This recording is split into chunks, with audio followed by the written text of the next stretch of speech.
আগের ভিডিওতে আমরা 2026-এর ফিজিক্যাল সায়েন্সের কোশ্চেনের মাধ্যমিকের এমসিকিউগুলো আলোচনা করেছি। এখন আবার আমি এই ভিডিওতে এই এসএকিউ অর্থাৎ শর্ট টাইপ কোশ্চেনের অ্যান্সারগুলো আমরা জানব। বায়োগ্যাসের মূল উপাদানটি নাম লিখতে বলেছে, এটা হবে মিথেন CH4, যেটাকে আমরা মিথেন নামে জানি। তারপরে কোশ্চেন দিয়েছে আমাদের শ্বাসক্রিয়ার সঙ্গে জড়িত এমন একটি গ্যাসের নাম লেখো যেটি পরিমাণ বায়ুমণ্ডলে বাড়লে বিশুষ্ণায়ন হয়, সেটা কি? Carbon dioxide. প্রাকৃতিক গ্যাসের তাপন মূল্য 50 কিলো জুল পার গ্রাম বলতে কি বোঝো? না, 1 গ্রাম প্রাকৃতিক গ্যাসকে সম্পূর্ণ দহন করলে ওই গ্যাসটির তাপন মূল্য হয় 50 কিলো জুল। তারপরে কোশ্চেন সত্য মিথ্যা দিয়েছে।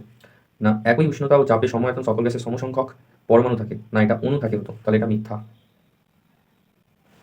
আদর্শ গ্যাস ধ্রুবকের এসআই একক কি? আদর্শ গ্যাস ধ্রুবক কোনটাকে বলা হয়? আমরা আদর্শ গ্যাসের সমীকরণ পিভি সমান এনআরটি জানি, যেখানে আর হচ্ছে সর্বজনীন গ্যাস ধ্রুবক, যার এসআই পদ্ধতিতে একক joule, kelvin inverse, mole inverse. পরবর্তী কোশ্চেন বলছে যে আবার একটা সত্য মিথ্যা দিয়েছে। কোনো তরলের প্রকৃত প্রসারণ ওই তরলটি যে পাত্রে রাখা হয় তার প্রসারণের উপর নির্ভর করে। পাত্রের প্রসারণের উপর নির্ভর করে তরলের আপাত প্রসারণ গুণাঙ্ক, প্রকৃত নয়, তাহলে এটা মিথ্যা। তারপরে কোশ্চেনটা দিয়েছে কোনো পরিবাহীর বেদ এবং প্রস্থচ্ছেদ ক্ষেত্রফল, প্রস্থচ্ছেদের যে ক্ষেত্রফল আছে সেটা যদি অপরিবর্তিত থাকে তাহলে ওই পরিবাহী তাপীয় রোধ আর তাপ পরিবাহিতাঙ্কের মধ্যে সম্পর্ক। আমরা তাপীয় রোধ আর এইচ এটা সমান জানি পরিবাহীটির লেন্থ বাই ওই পরিবাহীটির তাপ পরিবাহিতা ইন্টু ওই পরিবাহীটির প্রস্থচ্ছেদ, এটি হচ্ছে সম্পর্ক। কোন বর্ণের আলোর বিক্ষেপণ সর্বনিম্ন? আমরা জানি লাল আলোর বিক্ষেপণ সর্বনিম্ন। কি হবে এটা অ্যান্সার? লাল আলো। একটি প্রাকৃতিক বর্ণালীর উদাহরণ দিতে বলেছে, সেটা হচ্ছে রামধনু। তারপরে কোশ্চেন দিয়েছে এমন একটি যন্ত্রের নাম লেখো যেখানে তড়িৎ শক্তি যান্ত্রিক শক্তিতে রূপান্তরিত হয়। তো বৈদ্যুতিক মোটরে আমরা জানি তড়িৎ শক্তি যান্ত্রিক শক্তিতে রূপান্তরিত হয়, এমন একটা মোটর চালিত যন্ত্র আমরা লিখতে পারবো মোটর চালিত পাখা। তারপরে কোশ্চেনটা কি বলেছে 1 কুলাম্ব তড়িতাদানে 1 ভোল্ট বিভব প্রভেদের বিরুদ্ধে নিয়ে যেতে কত পরিমাণ কার্য করতে হবে? তো আমরা 1 ভোল্ট সমান জানি 1 জুল পার 1 কুলাম্ব। কোথা থেকে জানি? আমরা ভি সমান W/Q এই সূত্র থেকে জানি। তো এখানে অ্যান্সার হবে 1 জুল। ধন্যাত্মক আধানগ্রস্ত তেজস্ক্রিয় কণাটির নাম হচ্ছে আলফা কণা। পারমাণবিক চুল্লিতে কোন ধরনের নিউক্লিয় বিক্রিয়ার সাহায্যে শক্তি উৎপন্ন হয়? নিউক্লিয় বিভাজন বিক্রিয়ার সাহায্যে। নিউক্লিয় বিভাজন বিক্রিয়ার সাহায্যে। তারপরে একটা বামস্তম্ভ ডানস্তম্ভ দিয়েছে। তো আমরা দেখতেই পাচ্ছি সর্বাধিক তৈলঋণাত্মক মৌল হচ্ছে ফ্লোরিন।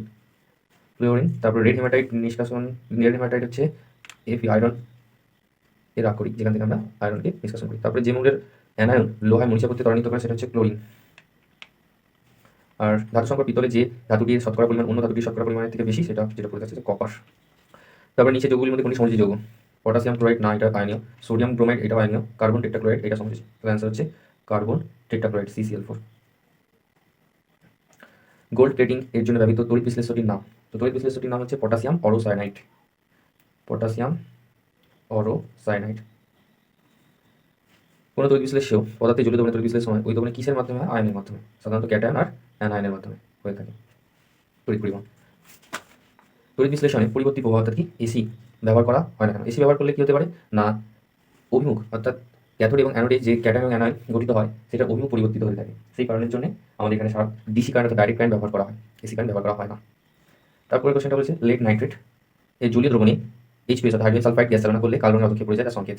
তো লেড নাইট্রেট PbNO3 এর হোল 2 প্লাস H2S রিয়াক্ট করে লেড সালফাইডের এটা ব্ল্যাক প্রেসিপিটেট অর্থাৎ আলোকে ফেলে দেয় এবং তার সঙ্গে নাইট্রিক অ্যাসিড প্রস্তুত হয়। ব্যালেন্স করলে 2 দিকে দিকে H2 ব্যালেন্স।